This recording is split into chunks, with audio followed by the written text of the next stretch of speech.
people shopped. I mean, we saw 52 million shoppers from around the world spend over 11 billion in Australian dollars with Shopify merchants. We had problems this Black Friday, but for us, it was like, oh shit, how much did we lose by not ordering enough to the store? I was on the high-low drug with all the rest of the retailers here in Australia. And that's my wild card. I haven't tested it yet. So if you're listening and you think you'd work well with us, let's talk. Welcome to Add to Cart, Australia's leading e-commerce podcast that express delivers all you need to know in the fast-moving world of online retail. Every week, Nathan Bush from eSuite and an e-commerce industry expert will share the news, research and insights that you need to know to keep you at the top of your game. And of course, keep your customers adding to cart.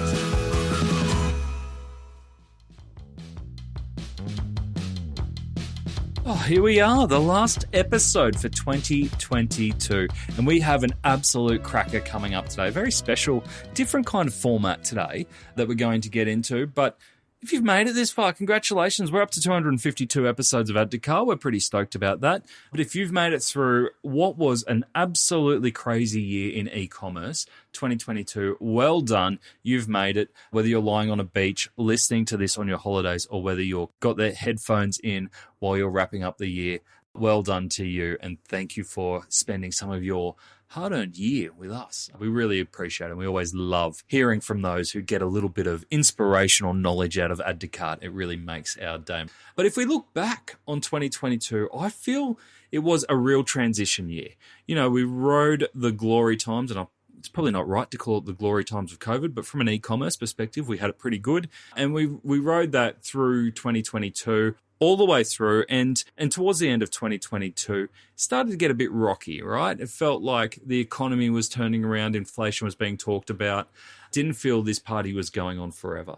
And so that's what we're heading into 2023 with a bit of trepidation, kind of like when you used to sneak back home as a teenager after a big night out where you didn't know what you were walking into, whether mum and dad would still be up waiting for you or whether you can slide straight through to bed. That's what we're wondering. What are we going into in 2023?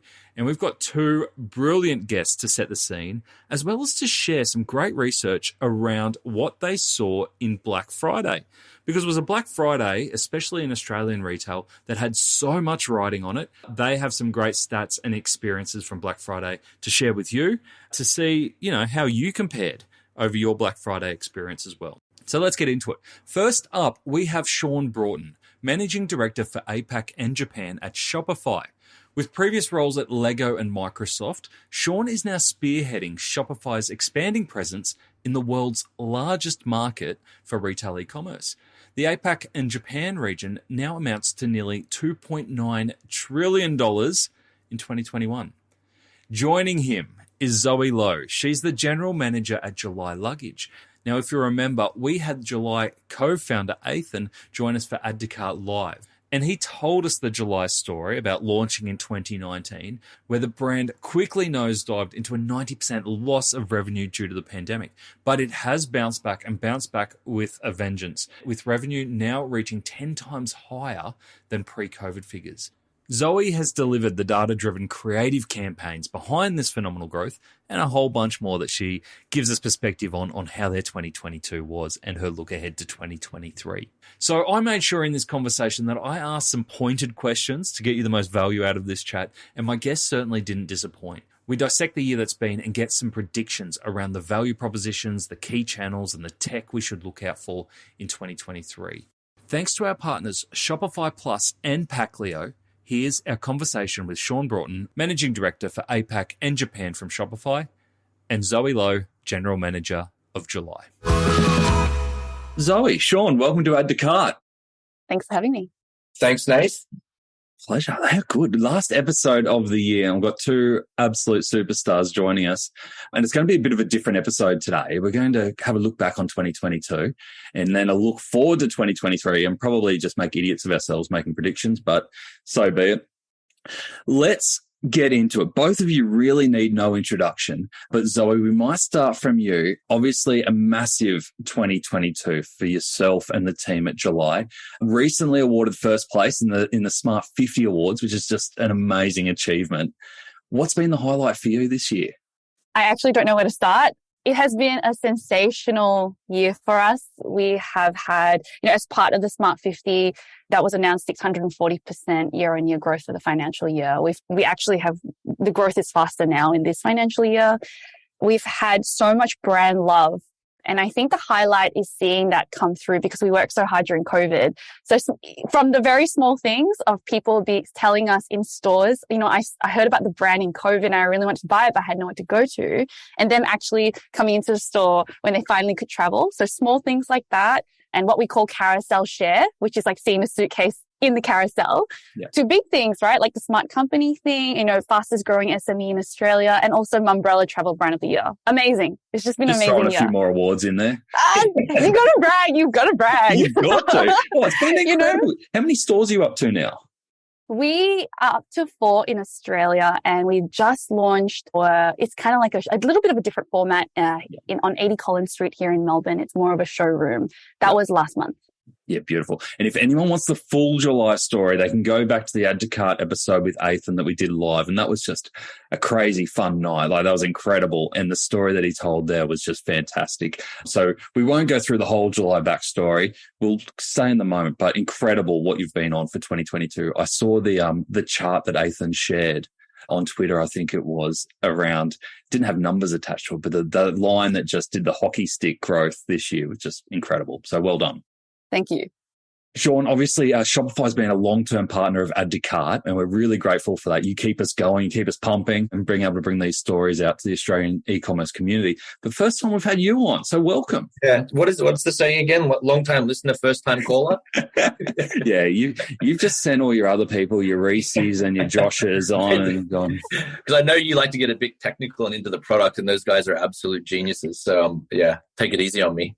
Oh, look, you'll have the insights. You've got a really unique view over the Australian e-commerce environment.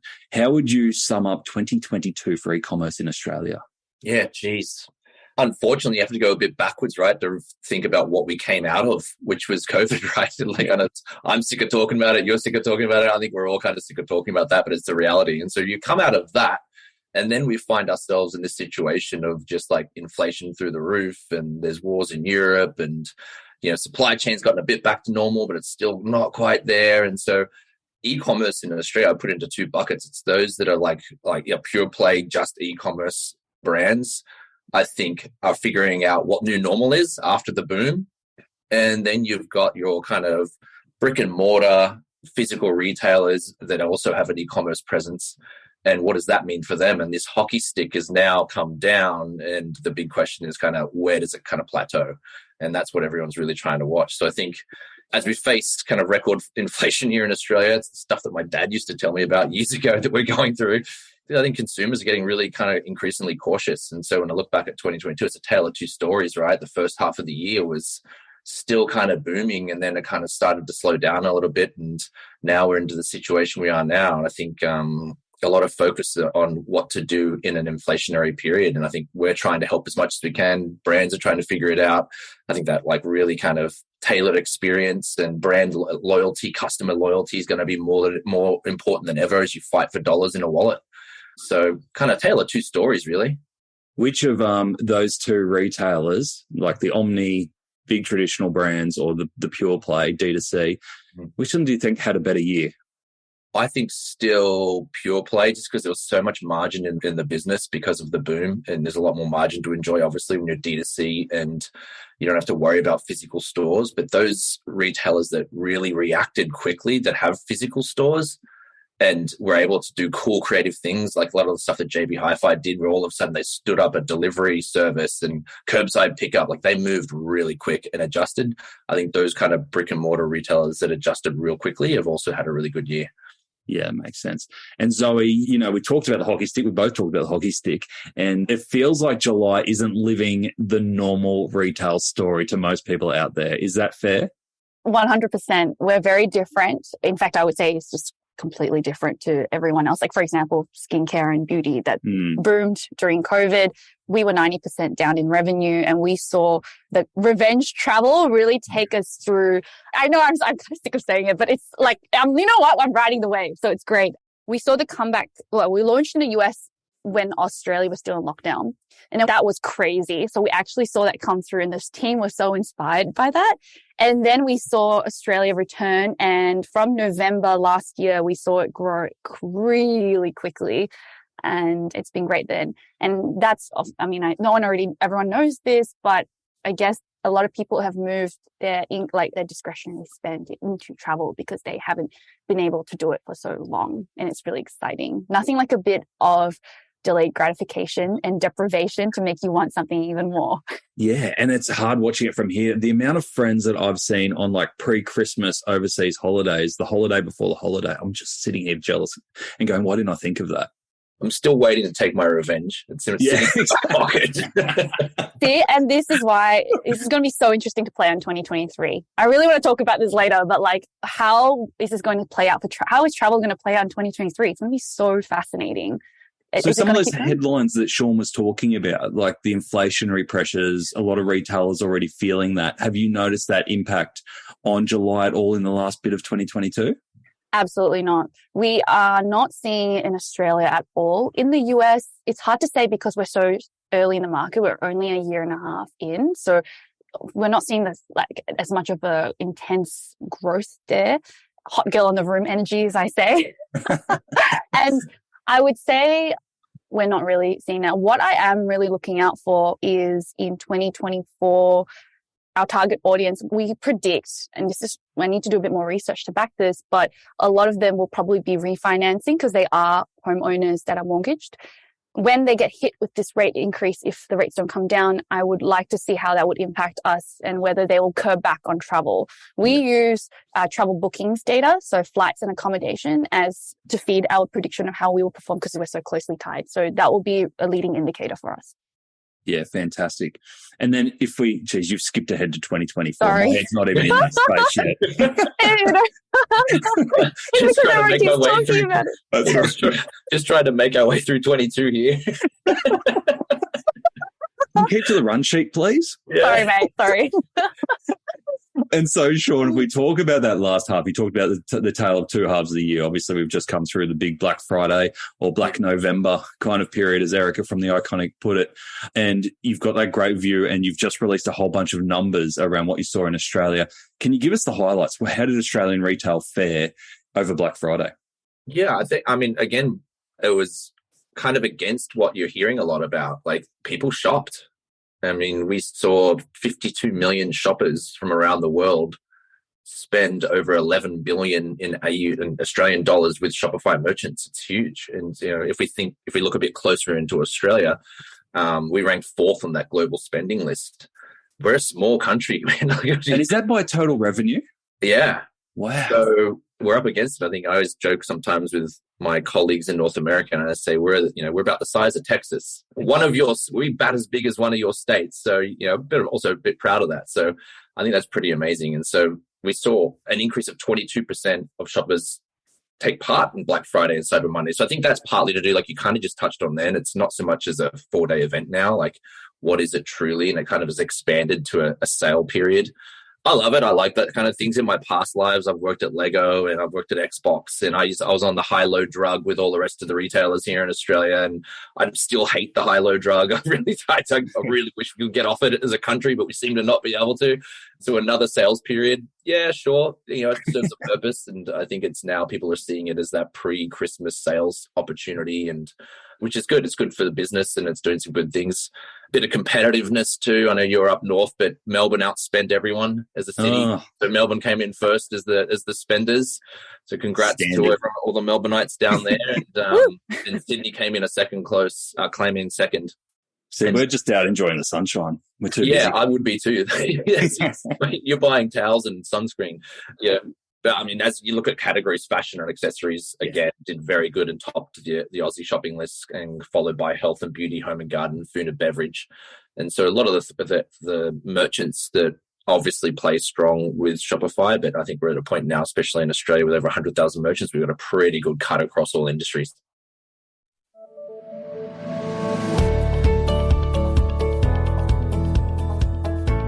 "2023 might be the year that you have to unravel everything that you know about loyalty."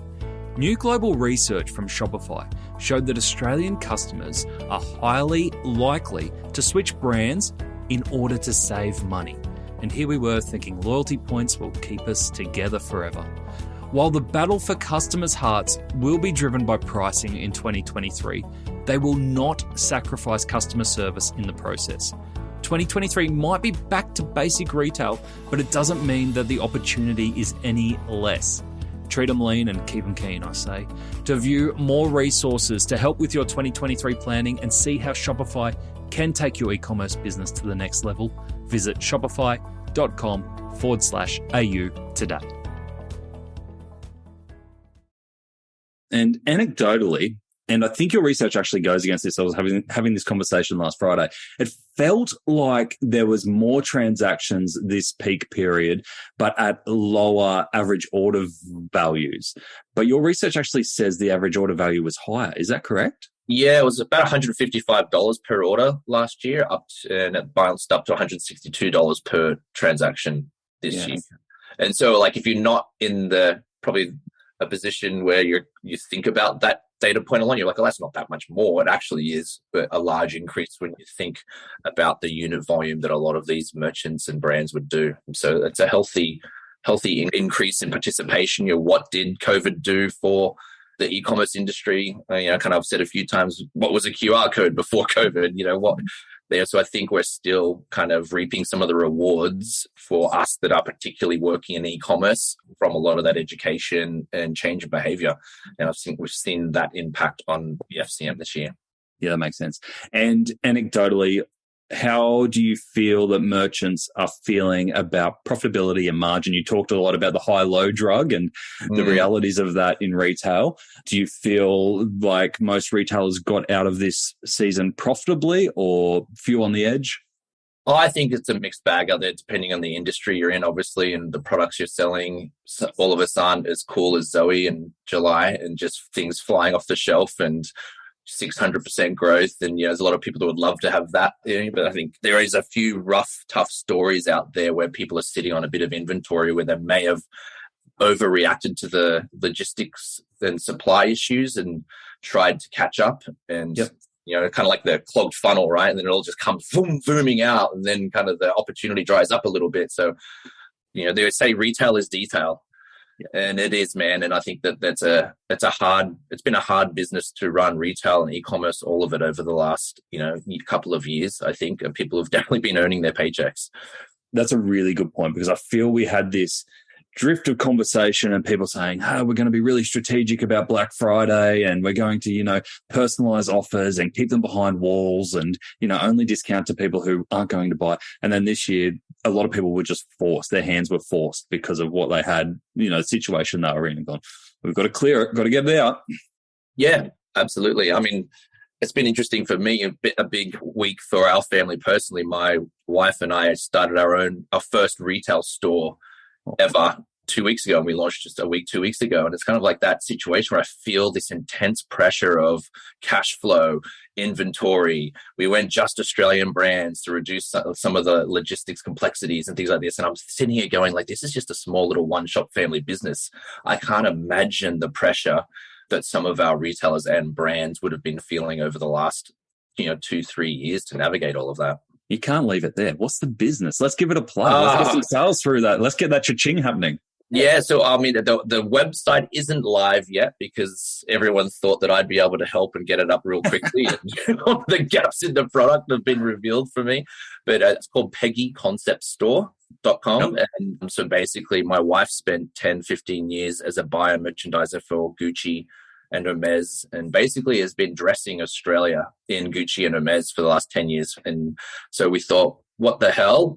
Why don't you decide what Australia should be wearing in your own shop? So she's buying fashion and homewares and some art and things like that. It's a really concept store. And the name Peggy is after Peggy Guggenheim, who's like one of her icons, and she was known as a real collector and kind of curator of art and all things fine. So it's up in Avalon Beach, and that's been quite a journey for us, but it's been awesome. And we put Shopify point of sale in the store. I got to talk about that because, to be honest with you, I've been here 4.5 years now, and I've not spent enough time on the product, and it forced me to do it. And I couldn't get over how easy it was. Yeah. it reminded me why it is so seamless and easy. So that's been a really fun time for us, but stressful too. I hope you gave her a partner referral code. I'm the partner. Happy wife is the partner code. Zoe, now obviously July luxury brand. Do you call it luxury brand? I think we call it affordable luxury. Affordable luxury? Premium. Obviously a lot higher than that $172 average order value that Shaun mentioned there. Did you participate in Black Friday? Yes, we did. So we never actually go on sale, but we do these bundle promotions, which are technically a sale, twice a year. So yes, we did. We did a bundle and save, and yes, we saw AOV increase, and it was very good. Okay. And what did the bundling look like? It's very similar to like a spend and save that Country Road does. So, you spend 300 and then you save 30, you spend above 600 and you save 100, and you spend above 1,000 and you save 200. And it worked. We've done this before. Like we've done this multiple times, and we knew it would work, and it did. And it was very successful. So we saw AOV increase, and we wanted people to be incentivized to try our accessories. And it's also a push for us to increase LTV and, enter new product, try new categories from us. Yeah. And when you're on such a growth kick anyway, pre-November, and then you add promotions in over the top, how do you know how successful those promotions have been in increasing sales, or whether it would have happened naturally? It is really hard, but we saw a huge uplift, right? So November was 78% up from October. Yeah. But and we all know October is low, but we saw it. We haven't actually fully finished crunching the numbers for November and Black Friday yet, but I will just say we have never sold out of stock completely in our local warehouse here in Collingwood, and we sold out of everything on Friday. So when our Collingwood store was open for trade on the Saturday and Sunday, they had to ship to customer, and we still met the target. It's so rich for me to say, I know we're in the best time, but we also had problems this Black Friday, but it was the opposite for a lot of people. Instead of clearing the inventory, for us, it was like, oh shit, how much did we lose by not ordering enough to the store? So yeah, that was really tough for us. It's a good problem to have. When you're in the business, it's just like a good problem. It's still a problem. You're like, oh man, we missed it. So we actually smashed the target. Every year we do this thing where all the employees guess how much we're going to make. And we're so fortunate to have completely smashed that target. But next year, it's going to be very interesting to see how that goes. I was really nervous just then that Zoe was about to go into something about Shopify crashing. And No. I was like, oh no, here we go. The pause is so good, honestly. When we hire casuals, the training takes 5 minutes. We're like, here's the button, and it's done. So you got pause in all 4 stores as well as Shopify on the web.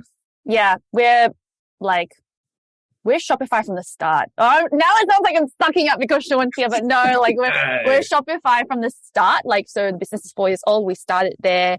We're Shopify Plus headless and Shopify Pause. And again, I sound like I'm sucking up, but I'm not. But it has been really crucial to our retail rollout.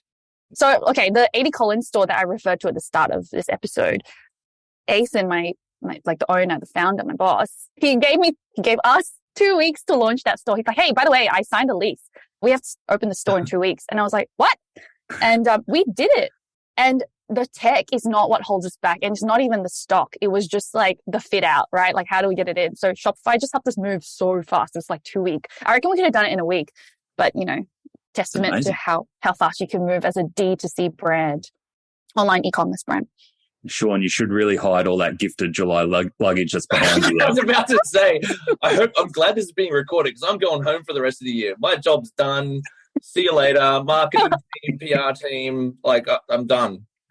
No, it is an incredible story, and it's a brand new way of doing retail when you can open a brand new store in 1 week and it's integrated with your online straight away. That's pretty incredible, and it allows you to focus on the great things like the customers and the product. Yeah, it only just came to Australia. It's not been here for over a year even, so it's new to the market, and so it's good to get to have stories like this and see the impact it can have. And again, I'm going to go on again.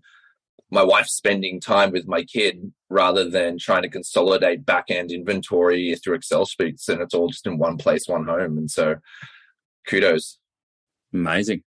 Were there any other retailers during Black Friday that really stood out for you? Anyone that you went, oh, they're doing really cool stuff. Like they did Black Friday really well. Shaun, I might start with you. I think we're underestimating the interest that a lot of consumers have still in sustainability. And I know everyone goes on about it, but all you need to do is look at the change of government and why it happened.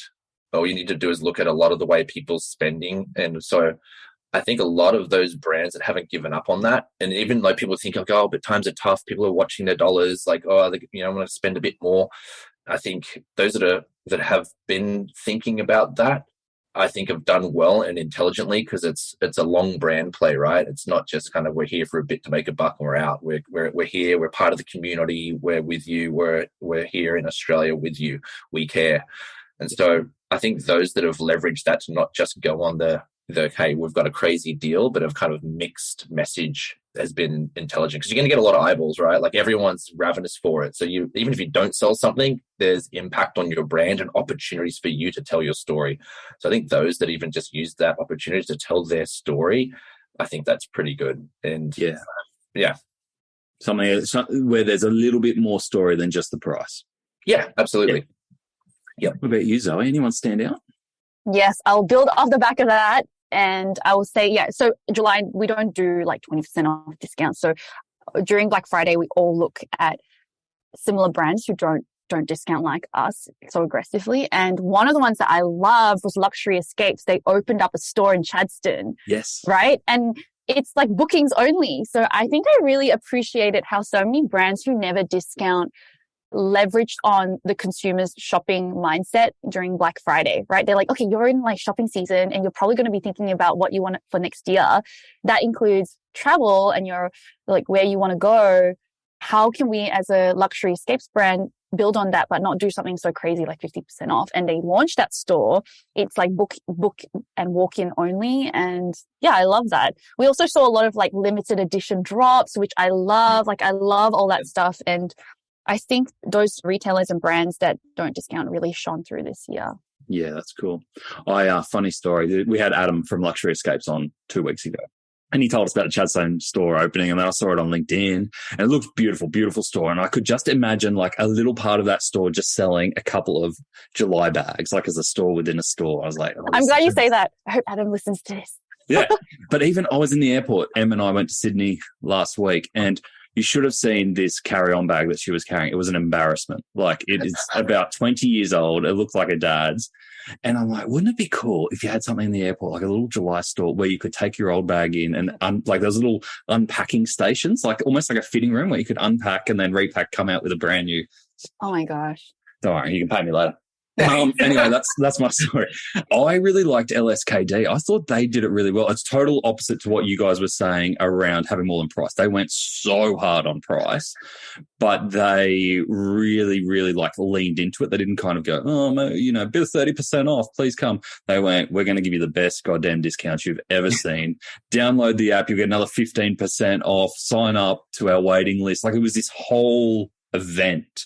That like the true honest retailing, like I'm going to give you the cheapest deal I can right now. This year only is the only time to get this cheapest deal ever. Come in. It was like EB Games, like. Yeah.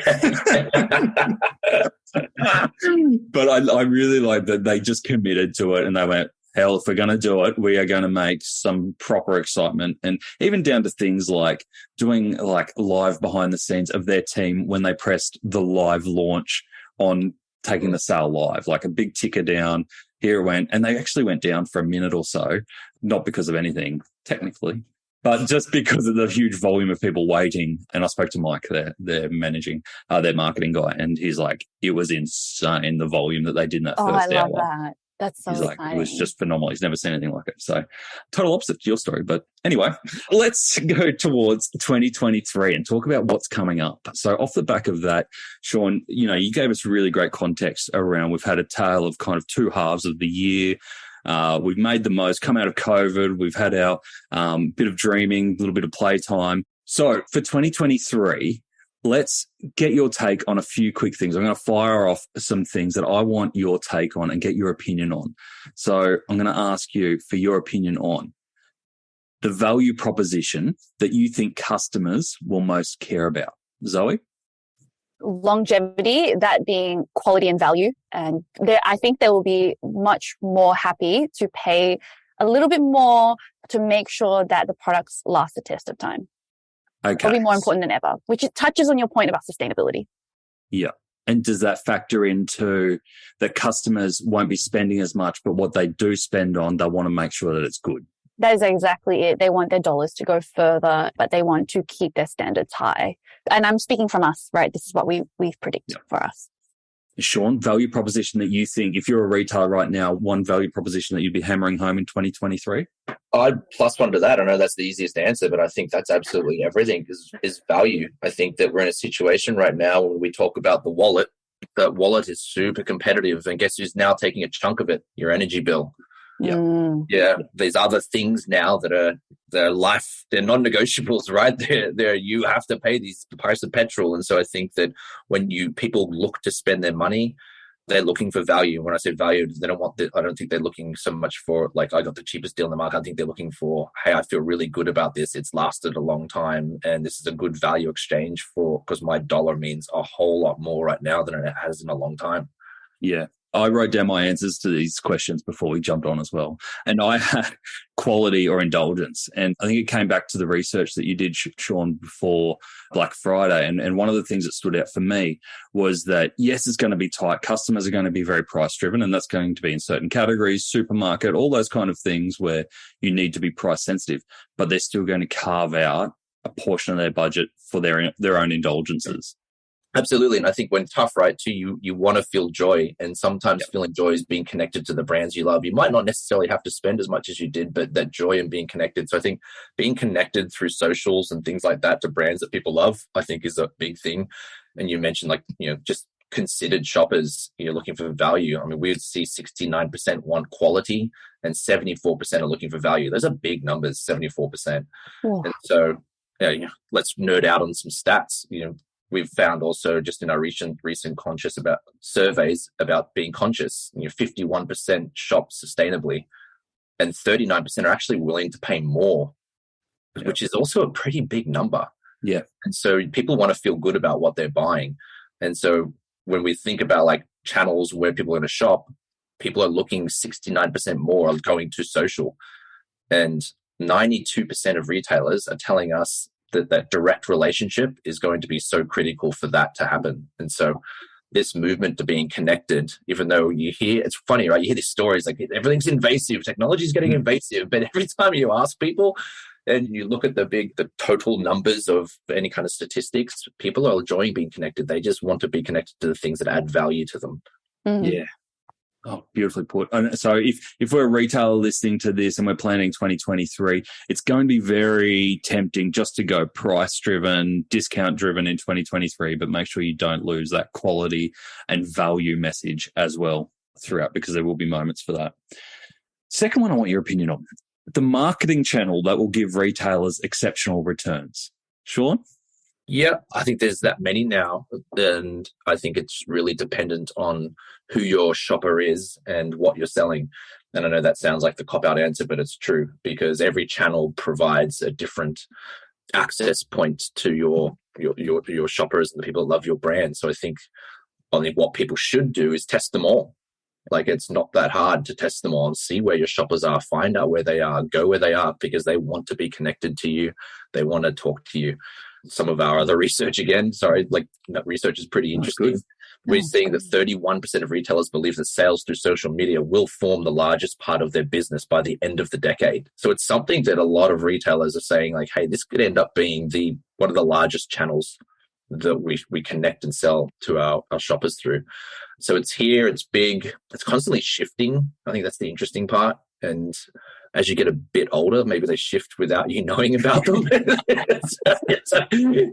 There's one executive that I know of in my past life that used to employ one of the 14-year-old kids on his street, and he would give him $200, and once a month he had to write to him, what are the video games that all the kids at school are playing? What are the apps all the kids at school are using? Really smart, right? Because he knew he didn't have a way to do it. So local kid next door neighbor made a couple of $100 a month, and he had to write a one-pager on what's the cool stuff right now. That's really smart of James Johnson. Yeah. Well done. Yeah, that's it. From that social perspective, it feels like the social selling is still obviously key. Social channels are still key, but two things we've seen in social this year, I feel, is that obviously the CAC has just gone bananas, but also this promise of direct buying through social channels. We've seen TikTok and Instagram kind of pull away from their buy direct features. Do you think that will continue or will go again, in the next couple of years? Oh, I think it'll continue. I think it's just because it's forever moving, real life live shopping. Like if you go to China right now, like that's the thing, like live commerce, like people are just like, we don't really we touch on it a bit here. There's a few brands doing it. Then you start thinking about AR and VR. It's like, people love it when it's done well, and it's just gathering more and more momentum. So it's kind of the ability to consume your brand or product or how you are going to interact with that is changing. And so the way to buy it keeps having to change. Yeah. And so there's endless, Nath, you know more than I know about the endless number of companies that are popping up that are capturing a lot of this movement onto different social networks, different platforms and ways to consume. It's hard to keep up with. Yeah, it is. It is. Zoe, any marketing channels that you think will give retailers exceptional returns in 23? Yes, you guys actually touched on it. So affiliate marketing is really big for us. It's growing, and it's quite surprising because we're, a little bit more of a premium brand and we don't go on discount, but it is so good for us because, we work with some really amazing, reputable content partners through our affiliate platform.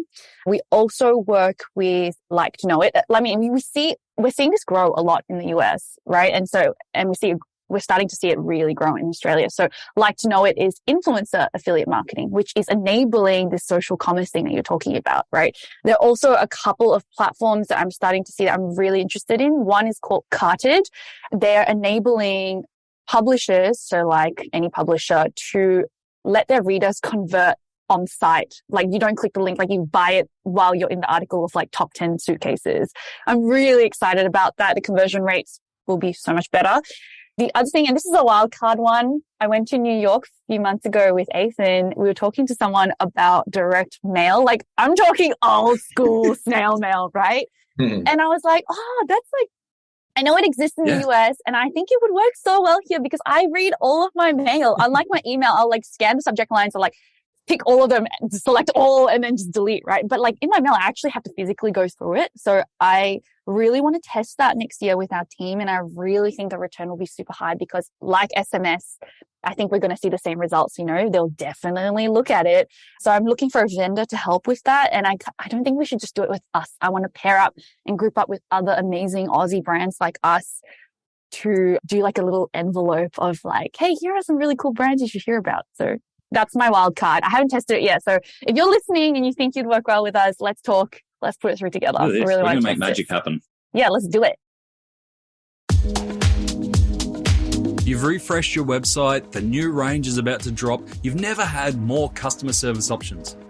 Hey, but take a look over there at that boring pile of packaging boxes. Ugh, ugly. Time to give that some love.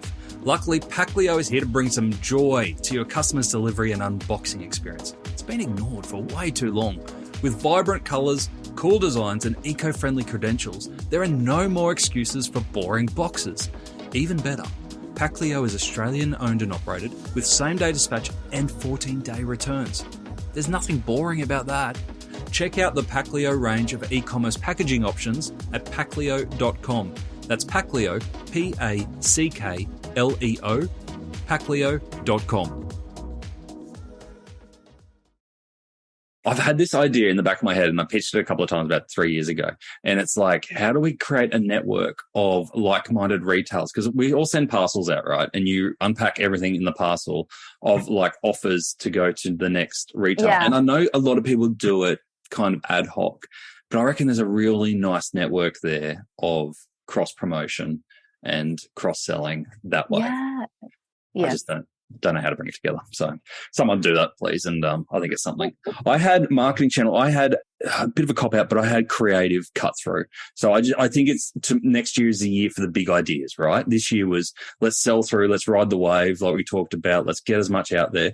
Next year we might have to reposition ourselves and really catch those eyeballs. And I think it's the time for the big ideas. You know, we had Mike at Zero Co creating the rubbish mountain in Egypt. And I just went back and listened to the episode with Michael Beveridge, and he's all about big ideas. And I think now that we've got so many different channels that we talked about and experimenting with different channels, if we can leverage our big ideas around all those channels and kind of experiment that way, I think next year is the year to do it, give or take. All right, number 3. Which product category do you think will explode? Zoe? Oh, it sounds like a cop-out too, but like really, I'm very passionate about op shopping and thrifting and secondhand stuff. And I'll back that up with TikTok, right? TikTok has made like secondhand clothing and secondhand things very cool again. So I think it's going to explode. And I don't think there are any major merchants who are really leveraging that on like the iconic level. Because actually, no, there is like Depop, right? Depop, Facebook Marketplace, and there's one more, but I can't remember. And also, I think I have seen, and it's off the back of COVID, so I actually will be interested to see if it continues to grow. But in my head, sexual wellness is really having a moment. And I'm very curious to see how it plans out next year, if more people live their best life and not stay at home as much. Yep. So the fact that sexual wellness is just a term now instead of the sex industry, right? Like it says a lot about how far it's come. The rebranding is real. Yeah, exactly. Yeah. So that's really fascinating. No, good insights. Shaun, the categories that you think will pop? It's corny, but travel.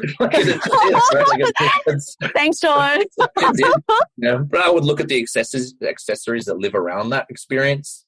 So I think accessories will ride a wave by people wanting to travel again, and you kind of dust off all of your what's the word, like dental kit. That's not the word. Like the bag that you put your toothbrush and toiletry bag. There we go. Thank you. Amenities kit. There we go. That was if only someone sold them. Like imagine that.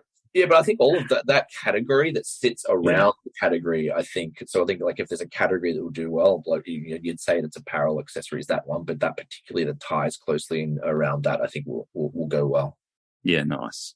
I had probably the opposite again. I had kind of the home and garden category and the self-improvement. I think people might take a moment, not everyone, but to kind of look inwards a little bit more. Like we had that explosion, and I think there will definitely be people who can still travel and will do all that and still be out there. But I think there's people like, okay, this is my house for a while now. Like, let's make the most of it. People are back out. They're out of their homes and it's summer and they're like, oh, geez. Yeah. It's better tidy up a bit. That's right. Exactly. And with these interest rates, we're not moving anytime soon. No. All right. Number 4, your pick of technology or apps that retailers should have their radar on for experimentation. Shaun? I think a big one is AR. And like that whole category, I think is just really good. And I think that when you can bring your physical experience into someone's home and they can see the couch in their living room and say, oh, wow, and it's to size and get a good visualization of that. It's getting to the point now where that technology is actually really good. There's actually like when we're in lockdown, I went and got my eyes tested and found I needed glasses. This is from no word of a lie. And I couldn't go into a store. They wouldn't let anyone go into stores. So I went on Bailey Nelson and they've got this amazing AR app that literally I just tried on all the different pairs of sunglasses and ordered one, and it came in. It was exactly put on my face. That was my first shopping experience of doing that. And I know their business somewhat well. I know that they're just by putting that capability on their website, their sales increased 400%. Oh, amazing. And so like that kind of experience, I think is getting better and better. And I know for us alone, I think there's more than like 8,000 apps on our app store for Shopify that lets merchants and brands consider that. So that's what I would highly recommend people have a think about. Obviously, it depends heavily on your product and your own capabilities in some way, but I think that's getting to be a not creepy experience, if that makes sense. It used to be a bit like, oh, that's a bit weird. That looks terrible. There's 8,000 app owners out there who are like, oh, I was waiting for Shaun to name my app. Zoe, what about you from a technology perspective? What should retailers keep an eye on? I will say for us, and I would say a lot of retailers too, is CAC is so high, we want to get our dollar to stretch further. So one of my personal goals for next year is to really improve loyalty in July. And we're going to do that by offering incredible customer service. So anything that's tech, like that enables us to build this into our offering is going to be really huge. I'm going to be doing a lot of project work on this starting next month. And that will be, you know, how do we implement this? How do we provide the best level of customer service, keep them coming back for more, and get our marketing dollars to stretch further? And AI, you know, we're seeing some really cool stuff come through. We use Gorgeous, like amazing stuff. Like our rep is helping us to really build that because we're seeing the volumes really come through, and we really need good automations and good things to help us with that. Yeah. I had AI written down as well, and I'm going to actually out someone here because last Friday we went for drinks here in Brisbane and had a bunch of the old digital crew, and we actually had Paulie Goldston, Shaun, from the Shopify team come along. There's a lord and a legend right there. Lord and a legend all in one. Yep. And he came along, and you can tell when Paulie's onto something good because he's got this little glint in his eye. He's discovered something, and he's been up for nights, like playing and exploring. He goes, boys, OpenAI have just released their chatbot, and it's this new iteration of a chatbot from OpenAI, which is like a Microsoft project, and it's pretty cool. Anyone can go in there and have a play. And he's like, we're going to do some stuff with this today. And where it ended up getting to is that he asked this OpenAI chatbot to create a cocktail that was summery and involved blue, and give me a recipe. And ChatAI gave one and named it the Pink Batman. And so he took it to the bar. And it was a recipe that doesn't exist anywhere on the internet. It was a brand new recipe. Took it to the bar and asked the bar staff. He's like, guys, can you make this? And they looked at it and was like, yeah. And they made it. It was the most disgusting cocktail ever, but he drank it. But the playing around, and then I actually played around with it a little bit more, and it's the best chatbot I've ever played with. But even on an episode last week, I'm interviewing this person and they have a background in this, this, and this, and they specialize in this. Can you give me a list of questions to ask? It spat out 10 questions and I used 2 of them. Yeah. It's getting really, really good. It's been floating around our company for a bit. Everyone's playing with it when looking at what it can do. And at first you're a bit taken aback, like, you know, the PR team's like, whoa, hang on a minute. Like, sorry, Ben. We were playing with it. You were there, Ben. So, it's definitely worth, if you like that stuff, to get in and play with it, because the use cases, I think, are somewhat endless. Like, you wouldn't want to be an SEO copywriter at the moment. It's pretty amazing. All right, last prediction I have for you, tricky one. Can you give me a number on the overall year-on-year growth or decline that you expect in Australian e-commerce in 2023? Zoe. Oh, man. What? I'm going to, for everyone, it's flat. Flat. Okay. Yep. If you had to pick one side or the other, growth, decline? I'll say it's hard because I'm not educated enough to make the guess, but for us, it'll be a growth. Yeah. Cool. Shaun?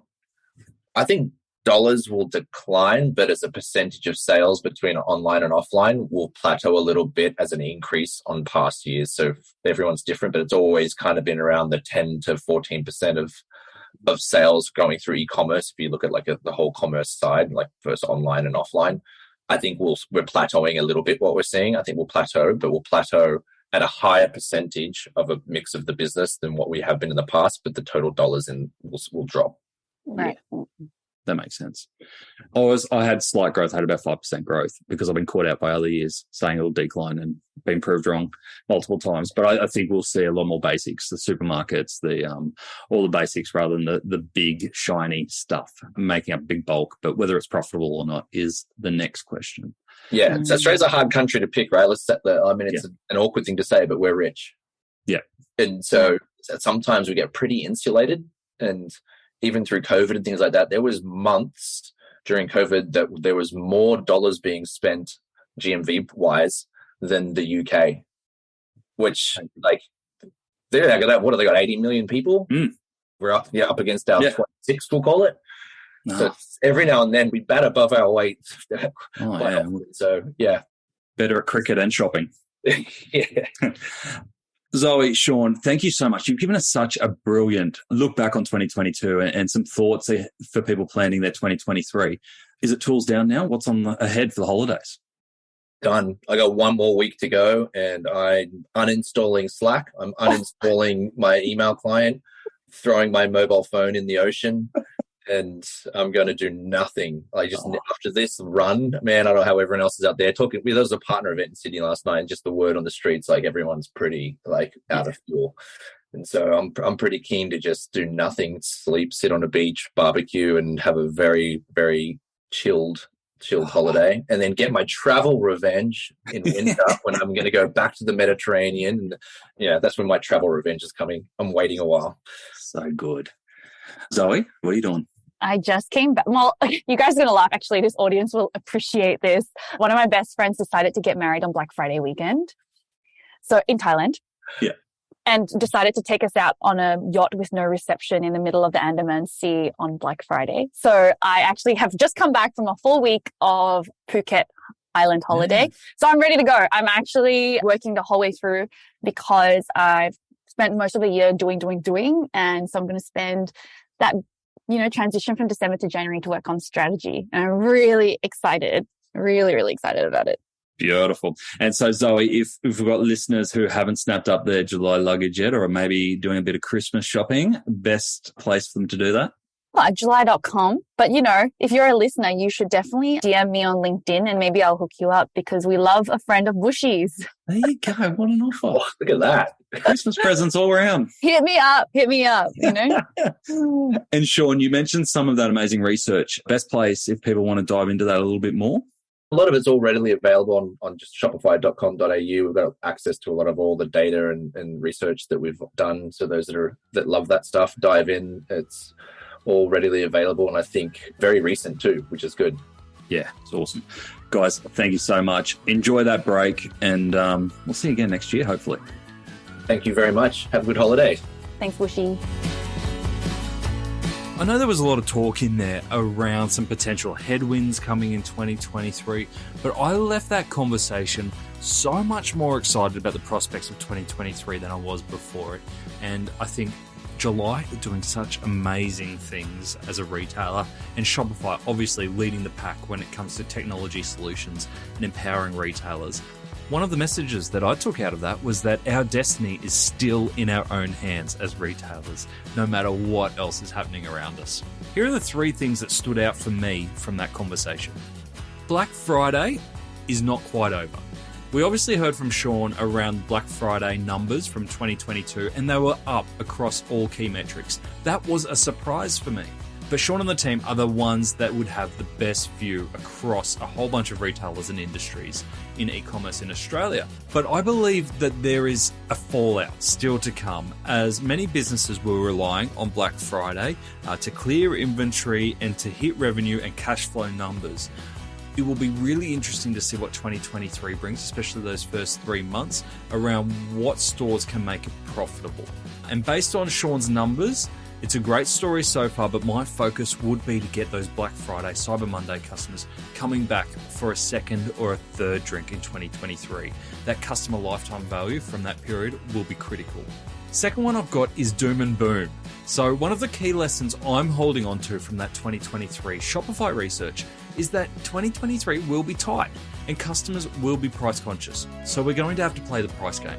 But overall spending may decrease, but it doesn't mean that wallets are glued shut. So we can't go in with that mentality.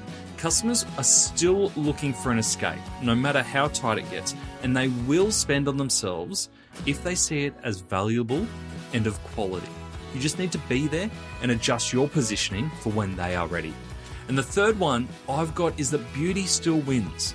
There's nothing tangible, or if I'm honest, uniquely blue ocean strategy about July, in my opinion anyway. It is just incredibly well executed.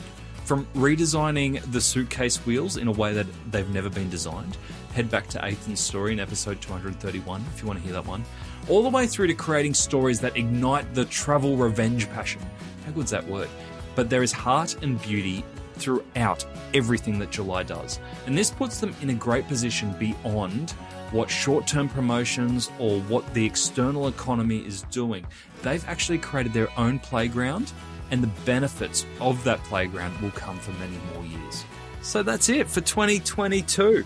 It has been such a brilliant year. I feel incredibly lucky to have the opportunity to speak to so many Australian e-commerce leaders, founders, experts, and of course, you lot who keep sending in your comments and your questions. I just absolutely love it, and thank you so much for being so involved throughout the year. I can't wait to do it again.